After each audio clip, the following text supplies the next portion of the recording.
chỉ vậy ule tu là hiện Mahindra showroom Durtlang Road mo Bongkon Durtlang Road akan omega ni hela hi Greenwood Hospital kiang mai khania sir de uchi khania anuam khop maya voina hianin motor tlang jam na hunan mang dona hei ka fapa in mi pui dona voin chu kan kal duna fel thin khop maya ni danga po bin pui thina kalom he mai ti kha kan sei duwa voina hianin new Bolero Boss High le new Bolero nio the Boss mo ami kan phuatan ve ve ni chu Bolero kal mu thin thau khania ma se facelift claim an ron thuam changkang le an ron upgrade na enge mo chen thakan hudon ani hoina hian chu chu tura tangare lo te hianin tlang zat ani dona Bolero that zia kan thria tlang ram ta na that zia kan thria office an man nem pol berania khoya mo thing tlanga kal donila chuan nuam ber pol ani asan chu kong chianga ma wangin hoina hian achan chin ngai nom de phumon te na ron sei le garinga kan lo ngai thau luk donia tin nakina chip chiar zo king ron tilangang mino thiu the donia motor tlang zarina aken telle mizoten hei thalai lir thelom te na apel hu kan chak em thin chu phumon te ni atel lo chu kim lo kan ti kha tin hei infocar sania infobike sani boka ani hi channel an neya al YouTube channel hi kan channel atang khan lo wa peng ula lo wa en sakula lo subscribe te u ti kha kan soi ma sale du ani hoina hian infobikes infocars ti kha phumon te an thil tam takalo da to ni ta chuan hoina hian hei new Bolero hei arrange pani the Boss le enge pakhat amin kha nio kha an tlang sa non ania kal mu thin tho Bolero kha ni donem ni amel khan tlang no ti dang lam ve ma se ani phung tak kha chu ti em da ti dang lam lo wa tun la ya competition asang to ha wa khanin om sa athat na lai pai chong lo wa chat lo na lai le tle ma du khop lo na lai ei mi customer ten chim lim to a chung moi de ten du ta ti khan apon lampang te po thil eng mani du belan nei ve ta ni kha tiang kha lo thina kha ron da bel an nei to ta tu na hianin chuan nio phei chuan in technology thar ron man te pon nei an kina detailing an la soi tu rangai la kha te kha nia amel phung shim chu ti du kin danglam lo ama an la be fe sa to ang thau ma se tlem ma amel po ti danglam a chung ti danglam ani phung tlem her danglam chuan GST thar wang hian ama aya amodel luya kan man potrom jok thei don mel what is here vetro nakina hei phumon te henin chip chiar ta ron sei le thau ka ringa chu ring le hlau mai don ani a tha don tu tin ama hi phumon te hi min zo tan om tan neu maya nu noya po I ka chuwa wa na hianin min lo zo thin om thina kan riat thei dan tur chuan piwan lupui u nau pa fa pa ania puwan khama mizo laphu thiam thu le halama kan miril puwan khama tu pa ni ama hian thu le hla po thiam hle thiam lo zai thiam ve lo chi lo ma me Mana Motors Mahindra launch na Banur Thar launch na tlang zar na local zong te in zawa in kan lo lom chewa ming te pokhan hanin lam kim shim ta ila cha in ka sia ama saberin anei to lampang hi han kau ma saber meila kan dealer principal Dr. Franklin Dalring heta loading sela amalom nan kut lobeng vele taila chuan voina kan khwal du me min anvel sak tu tur hi denik la rat lo nga ania loading sela ani hi Asian arm wrestling champion ani world silver te po lo let to ani tan chuan Miss Fan tak me kan neya voina chuan infocars lama tangin pumuan te presentation min ne sak turin ombuka lo lo em chuan zai hun min phan sak tur hi lai le kani Bolero thar pati Bolero nio nen a pani in voina hian tlang zar thei ani don ta motor kan han ti chuan mizo te ril ruwa phe chuan Bolero phe hi chu langsar tak me ma na changa tun thenga tu po ina kan du le kan ngai lat khan ya chu wangin voina Bolero thar kan han tlang zar tur po hi ni puilam te po khan min lo ngai hut sak le nge kha kan han be sei po kani dikhan kan program duan ang hian kan kal chho mok mayanga seita angin helaya kan hun man te nuam le zwala kan man tlan theina turian zai thiam em me kan top artist laila kan zinga oma tuna zai turin ka so manga kutbe min lo lo mang zain chibai vekule veni poimota ka inzinga lo del thei kalom em ani ti kan soi masado chuan kalhla masa tan thalo turin ti ka sanga nu le pa chuan kan shelo be theya ma se thalai kan dom chuan mi lo sak pui do nia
zai kha kan ngai thawang vaka zai thiam kho maya lai lakha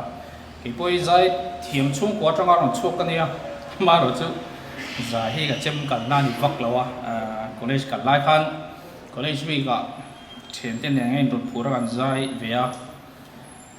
khamin nu tong ha min som non tami alo ka chen de bo ha min som le ngai ta reng lawa chu wan jo ka zai thiam vak lau ti chu rian maya chu wan chuan ama ro chu zai thiam hi ka ngai na music hi ka ngai na music ngai na chung ko tanga chuak kan ni ve wangin a zai lam pang kha chu mi dam kuta kada pe lam ke chon a soi lam pang kan non ti ve thung don ni voina kan motor helai khu hon tur te hi itam tak chuan kan her hriat to view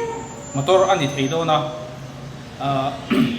chen ka tan chuan ni motor thar te po ani mai thea bolero hre lo hi chu kan om ka ring lawa e tuna pavalai atanga kumsom sari tivel abik takin officer lo retire to ang chi phei chu eng motor nge thai ti ber ti la bolero an ti de vek zel ni achan chu an that lai hun tam zo kha bolero achuang in an lo mang to thina bolero kan ti chuanin chuan nuam deuh tlo ve deuh kong chia kal thei deuh tui he vak lo mo tu te pon an siam thiam kha tiang kha bolero nia chuanin chung bolero chu atlo tling khop maya hei atlo tlin zia chu helai hianin statistics claim kan soi chokanga bolero kha chi dioma apani hian bolero nia bolero nio le bolero kha bolero pa ngai zo ka hi kumsang ti khan an lo siam chok to khata tanga chutin makta duai khat le point li 1.4 million units apani combine heng model pani de an lo sha to tam rem tak mai nia chuan ni kum ani lo 2023 ringot khanin kum kha chungin noi khat vel an than ni chuwang chuan in motor chetak ani don lo ti chu chiang sa ania ama ro chu tianga motor ชาโปจูเขาเวลเราจังกังเจละทุ่มชัดเราง่ายคอมเพติชันเราเอามาอุตชัดดังชัดตักดังอารมณ์ชัวก็ชัวบางส่วนนี้ตัวน่าเห็นนินมาฮินดราอินเฮงมอเตอร์ปะฮีโบเลโรป้างไงกันตีเล็บโบเลโรนิโอแต่ฮีอันนนท่วมชาจู่ๆเวน่าเฮลายกันคู่คนตัวแต่จู่อันนี้โดนตานี่มาสายโบเลโรป้างไงโจก็เห็นกันลุดทางThe boss อันนั้นที่เดียวว่ามาฮินดราเห็นนี่นั่นด่าซักเขาไม่อยากฉันจู่อันชัลกันลุตุกติโตค่ะจุดที่ยังเขาพัชชัลกันโปจู่เสียมชัดเละเจชัดอะไรง่ายเจล่ะจู่วันจวนนินตัวน่าอัฐราเห็นนินอามาสับเปรินกัลลัร์ทาร์อันนั้นเปียโบเลโรป้างไงเฮลามีก็สวยพอตั้งอดตาเฮลามีให้นิโอฮันยาโบเลโรป้างไงก็สวยพอตั้งที่เองมันนี่ทาร์อารมณ์นี่จะอันนี้ดันพุ่งป้างไงเขาจะก็รอนสวยทุกตัวโดนแล้วฉันจะมีตั้มตะกินโบเลโรตีจวนนินกับเทรเฟกังมอเตอร์วาร์มีสัญญาณนั้นอันมันโม่ก็ตีอันข้านิตาตัวนั้นจนอดุมนัดเดียวรองทาร์อารมณ์องตาจวนนินอักริลันตีให้อามาเฮลายฮีอันนั้นที่ดังละมันนเจทาร์อักริลฮีอันไงพอยมั้งเอ็มฉันจะมอเตอร์กันหูเฮียนที่กันหูมาสักเบอร์ไลจูอักริลฮีนี่ทีนะมอเตอร์เมลเสียมตัวนี้จู่ว่าจนคอมพานีเฮียนไงพอยมั้งกริลทาร์อันนั้นเปียจวนบางปาริธีระนนฟังตัวตานี่โบเลโรนี่ทีนี้จวนนินให้ฮีชาติวิวกันเองจวนจุดตาจวนนินโฟกไลท์เองชัดตักอันนั้นด่าทาร์บกะอัตโตคลาสalloy wheels 15 inch alien diamond cut alloy wheels nan ti chuting churan manga diamond cut an ti khena chan chu hei alloy wheels pa ngai kha thil thir kat na apora lungru omin anan katta katchar charan ti viran katta ta chunin tle de vur a then lai dum de si moi de winner aron choga mel man to mel de win chuting chu diamond cut an ti ang then chun ta chuting ang ke chu anon man tira inchi so panga bialian atop class a tuna helai mi an khui kan bi dek deka top class an ni chi lo wa chu ma chon heta hi chonin tuna ka soila hi om lo ma sen kin a chon aron na theng don chonin suspension kan ti mai thren khatin shock absorber mo shock absorber kan ti an thin kha leaf spring le coil spring mang tho a ma mi bolero in aron man tho kha anron siam tha ma hindrai saprong tai anron retune na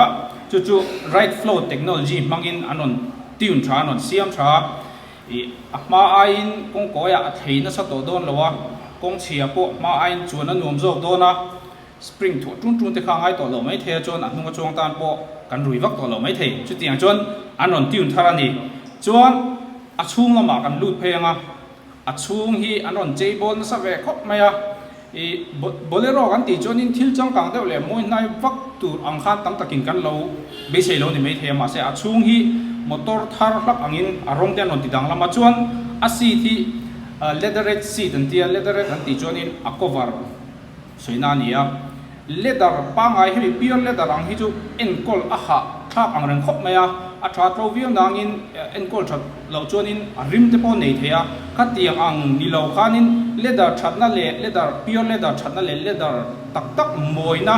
le tro na nei si khanin synthetic a siam danglam leatherette an tia chu tiang seat cover chu anon man tira chon a seat shim a hi thut nuam tur le antinan kong kham tur te ngong kham tur te lo veng turin seat contour an ti me sa trong tak chon asa trong hi a te lo thei lo thina mi zo tonga le kan tum lu tu kian cha jong boi thak mania electric cars kan launch na po khanin a ri zong ha mi zo tonga soi ka tum lu tu wang khanin ka lo soi sul doi me a khatiang kha sa tonga soi me khathil then ka thi chu ol sam zo ka min lo thria thiam mangai me do na chon seat contour anon ti dang lama chu mi om je chu taksa fun dik zok turin apma aya longrana te po kong kham lo hong kham lo nung jang kham lo tura ron tak samil zo ka ron herremani a seat thar chuan a steering wheel a hianin thil chi hrang hrang control na car te play na te volume up down khating zo zong kha aron nei thar ve to ta chuanin reverse parking sensor mo kan back zong khan thil kan sud don chuan ron retractor tang chi kha tiang kha aron keng ve to boka chuan airbag ni a ma hian aron keng boka chu tuna helaya the boss bolero anti chunia chuan helama hianin bolero nio a omboka bolero nio hi chachi trem kan soyanga tunha khanin mahindra tuv 300 awma motor thata kan nia amaro chu bolero chung kwa khani kha motor kha rin luan dua chu wang chuanin ming an thla ka thil tam tak an ti dang lama bolero nio tina ron chuak ta chu 2021 kha ania chuan he motor hi helaya bolero thatna tam tak nei tho si in khopui chunga han tia chon hu phaya de chonin kong chekal na lo ta chu wang chu khopui chung kong chia kalwak lawan nuam satakat chuan thein turin amar chu kong chia po kala chul chon kalbe thei tho turin khochunga han tu de hekin anon design ta heng hi chu bolero de chu kong chia kal thei zia kan traffic anga bolero nio zokoi at kong chia po kalbe thei vio a chan chu tuna SUV kan ti sports utility vehicle kan ti category n apa ni ana omta sports utility vehicle kan ti chuan kong chia po kong tha po nom sata ka chuan theina tur motor ti na ani mai ta chu wa chuan kong chia po kal thei view turin anon design thawa atnuaya hianin leather frame chassis an tia chassis thanpa aron kengtak maya helaya SUV tamzo kan mu hi chuan monocoque chassis an tia abudi le atnoi zong khatien one piece angin omta kha a thaviwa zanga amara chu kong chian kalkan an aketen in el tak khanin I khatiang khanin ha sanna tok thina he hi chu atnoya mizo trojan chassis kan tiang khamo sak trojan chassis an ti ta kha a omve ni chu wa choni kong chi tak ka po kal thei turin anon duang thowa kong tha po chun dum turin chu wa chon a suspension unit po claimin adang lam de heka o helai khanin suspension anon retune I enge right flow suspension anti ang tho kha ta hianin khami technology tho kan ron manga amar chu a shock absorber khatle mi nai nang lowa heta chon leaf spring le coil spring an hung lamba leaf spring halamba coil heta chon coil ve amar chu chuan dum turin rui har turin anon design tha thawani chuanin hetami ang tho khanin achunga khan leatherette seat anon pang ve tho boka ake ve thung hi 16 inch anon pang ve thunga chu moi khop maya chuanin achung thrim kha I anon chei dang lama color panin lunar gray ti le mocha brown in than turin du zok than thei turin anon ti dang lama chuanin steering mounted controls mo heta steering a la play theina te le khating zong ba ka cruise controller on nei ta cruise control chu ke ni tan chuanin ki ta champai kong ti ve lawa chon tangkai lu tuk lo mai thei ama chu phai chuanin speed ngai pat in rei lewa ta khatiang khanin cruise control an on chuanin accelerator ra reng ngai lo khan cruise control on khan ti khan tlan char maya a kha dam ma kha an du huna chon off le mai ta khatiang chi kha aron nei ve to ta hianin chuanin chupa ka chuanin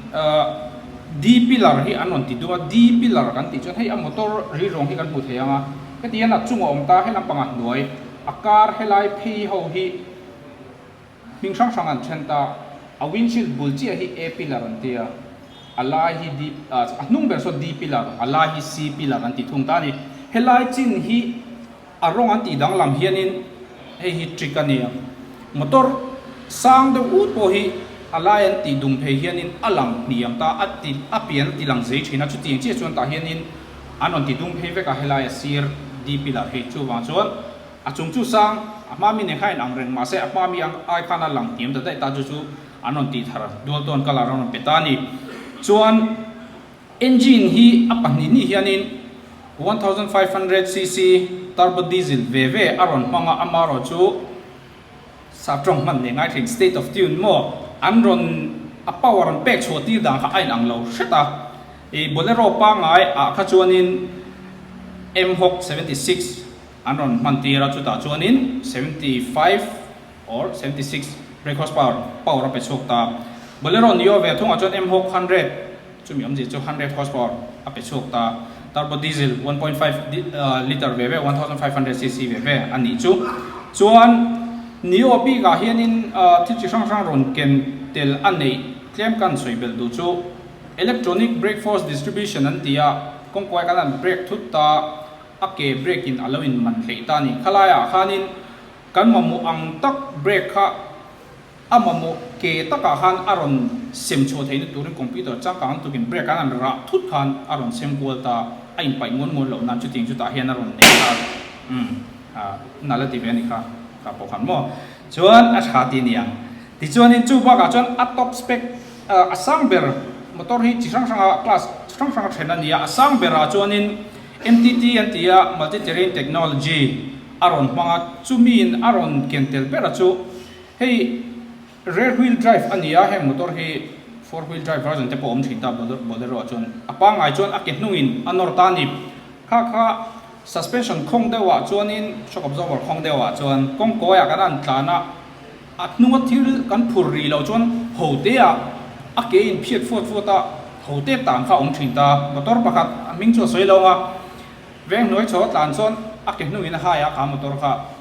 anu tu man chuan lo chuan hote in atang zela chu wa chuanin a tul vak lo ponin bu fai bek khavel phur deuh renga ngai an ti thin a ke hnunga khanin traction ani thenan wa ke khan grip ani thenan chutiang ani lo na chuanin multi terrain technology chuanin a ke in phiat tur a tak khanin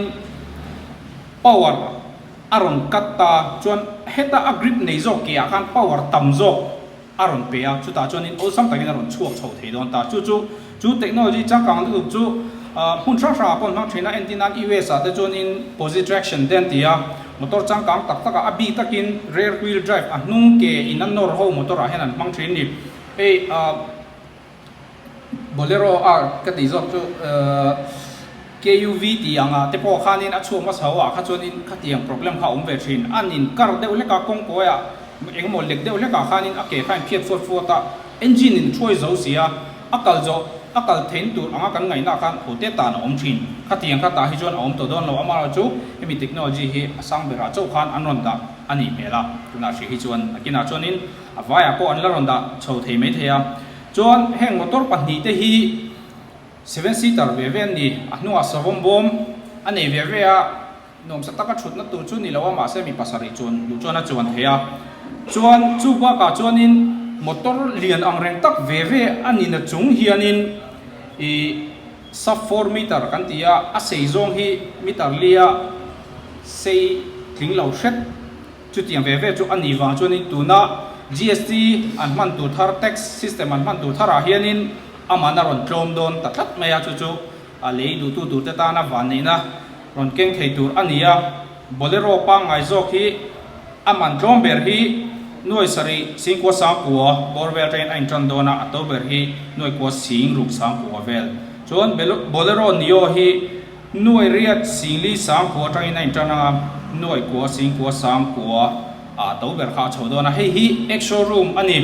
ex showroom price ex showroom kan ti chonin insurance le registration la tel lovin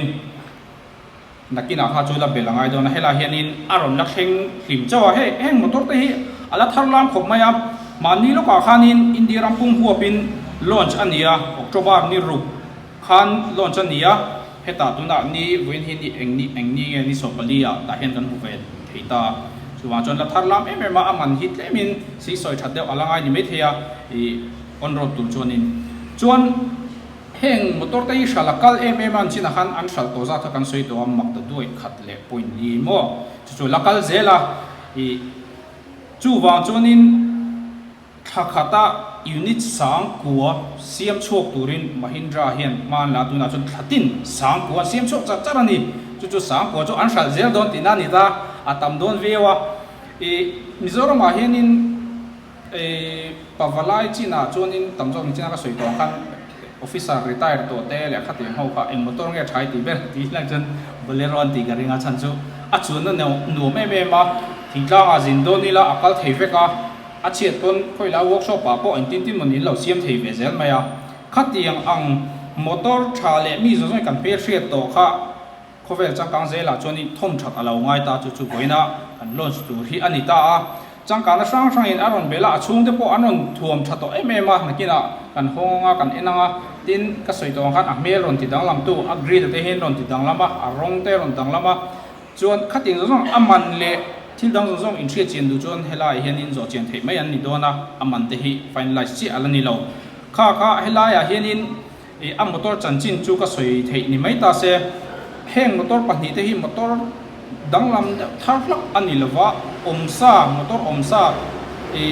upgraded mo facelifted anti de ka ta mel tle maron thak danglam khati ani wa khan helai hianin twitter soi angai karing lova achan chu bolero kan ti chuanin tamzo kin kan trevek to ma se bolero pa ngai top ni lo khanin thazokin competition at tam to market a khang tiang dozo tu khanin ta hen anon thom chawni ta a thadon pi ka ria ei nio pheju technology tha tam takin anon thom ta ka khanin a ma a du khoblona lo om ve thei po kha mo chen aron phuk chho to don chu wa chonin mitam taktan mana motor thaber thing ka tuna po motor thaber alla ni chhauzel donin ka ria apani ni hian ole kha kha ka soi thei to ni se kalome chuan unveiling min unveil sak tu tur deni ka kan so manga thu soina hun ron hmang thei don ni in ka sia ati chuan thu soina hun te ron hmang sela du zong te chumi zwa chuan a thutna lama let lawin lo ding tlang sela change o ka soi rei lo e ama saberatan mana motor bong kon chunga thinlo takin lom tu ka soya hun ram chang lulutuk mai min pe hey athat motor that na lampang ka chu ka soi vak to lo nga chang ka nga atha amana to ma ei minol pui ke ni yang tan po khan lei the ni ti kha chiang reng me hai noi sari ti ver kha nia chuang chuan motor tha si ei chang kang si class si khatingang leina hun tha leina hun lei thei an om ngot poi hei chu alo mom to ka ti ma sai chu ka soi su i lawang hei na thok te hi in ha don ni number 1 a chuan ei sport person kan hangin hard work le pathian hi soi ka du ke chuan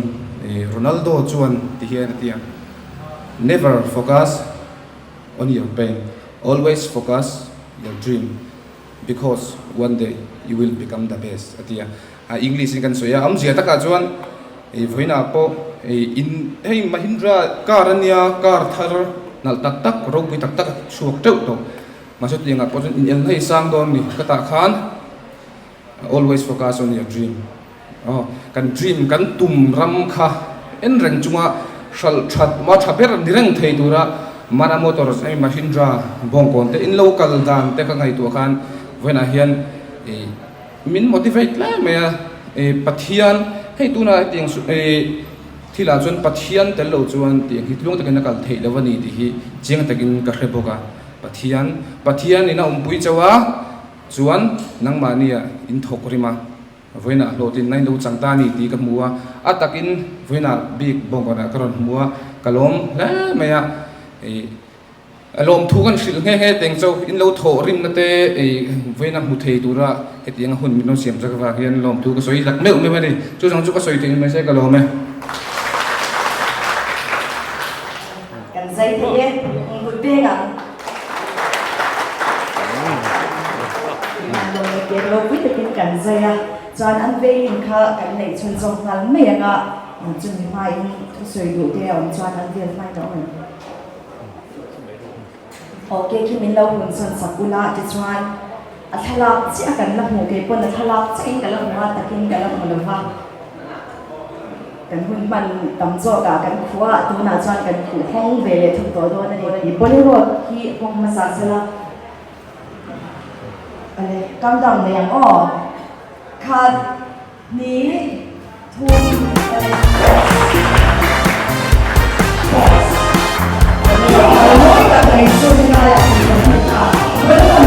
Atang ai kalau mang kan kita ni. Hei kan sah.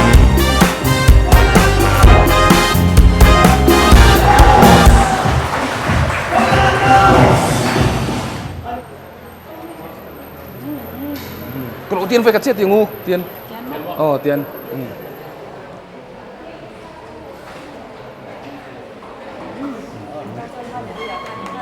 Với nãy hiền Mahindra motor pui lu tuk mai kan lon sa he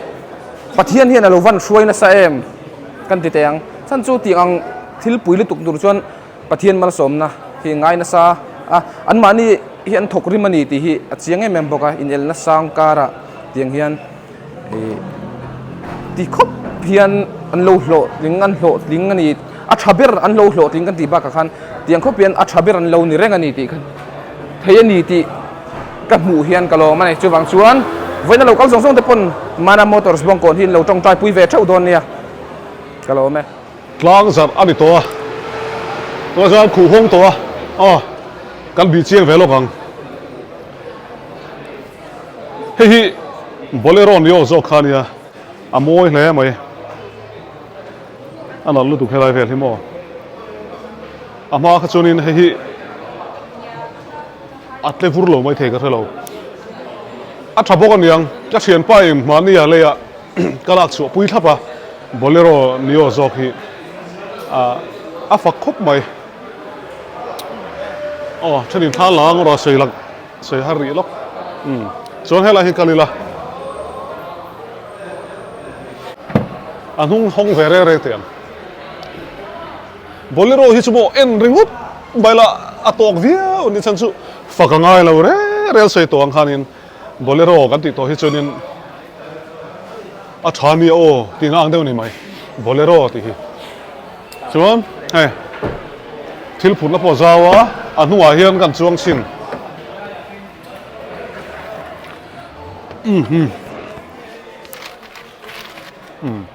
5-11 khu po athol han hei asi daron koi tlu chung pon anung chon pon nuam dong khom mai hei chu bolero hi nichina kan ngai thla tong khan ngai thalo mai la ka sei tum thawa chu mitin mai hian an mila pastor an chuanga doctor an chuanga mo ko than upan chuanga an neya tin sarkar motor hi atam berhin yang atam zok hi bolero de uvek ani hi bolero nio tak hi chu nei chun tam thowa maro chu atam bere ka ti ve thelo hei ero chu pui takani mizoram a veng tina oma a tha niang mun tina siam thiam hal boka a tlo boxia thingtlang konga kong chia te thingtlang kong no po chelo a zol kong po chelu tu a zol kong chela de po kong chia khangam bi kani maro chu kong thangam hi kan du kong tha hi omsela chuan nuam le zur dona a chunga kan lut chinanga hei po chuan nuam tur chi in engkim mai kha hei a sit po hei min khuap deuh up mai a hnung lam si da ka thu tu na hian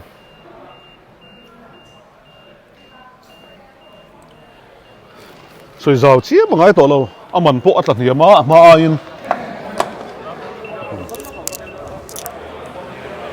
hello ma hian amala ma hian kan kal ve chin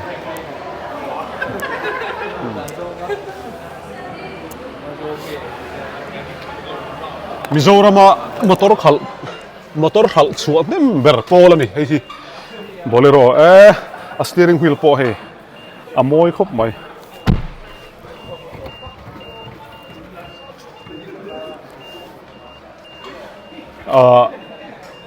a dule ma mo kha chonin Mahindra showroom a lova buk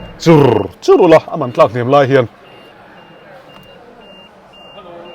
china kan soi tong khan a then hi chu nuai sari atang in tran te nia a then chu nuai som le ti man te po nia amana kha chu mani du dan dang kha ni mai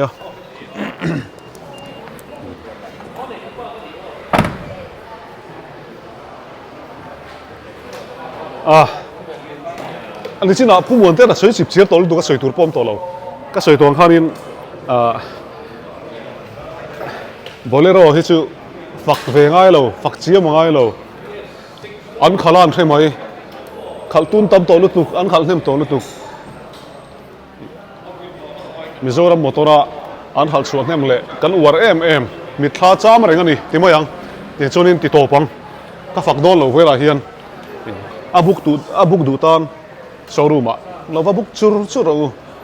bongkon durtlang ro ta khan Mahindra showroom in lova leve chur don ni mamo ani chuan hei ama aya thuam chang kan zo kan ya thuam that zo kan ya